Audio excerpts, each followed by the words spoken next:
एक झूमर हम लोग गा रहे जा रहे हैं, दोनों बहन, हम लोग दोनों बहन हैं। आप लोग का वीडियो अच्छा लगे तो एक लाइक कर देने का और कमेंट बॉक्स में आप लोग बताना मेरा वीडियो गीत कैसा लगा। झूमर टिकावा भैले अपना नाथिया भैले सापना नाथिया भैले सापना बलमुआ भैले गुलारी के हो फुलावा बलमुआ भैले गुलारी के हो फुलावा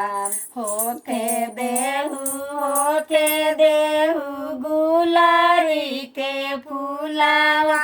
अरे गुलारी के फुलावा जहरवा खाके मरबा हो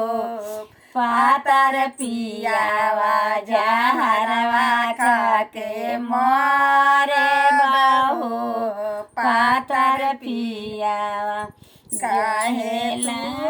धनिया जहरवा खाके मरबू जहरवा खाके मरबू कमैया आधाबे जाबा हो नाई हारावा कमैया आधाबे जाबा हो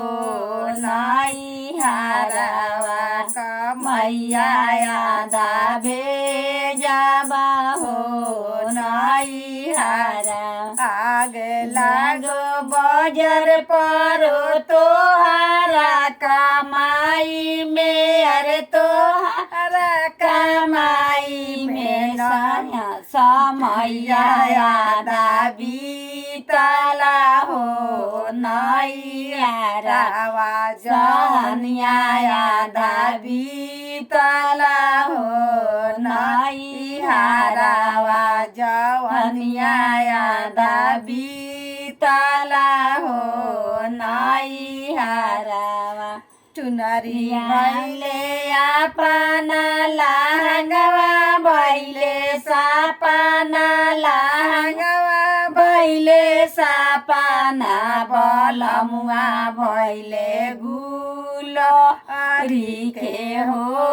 फुलावा बलमुआ भैले गुलारी के हो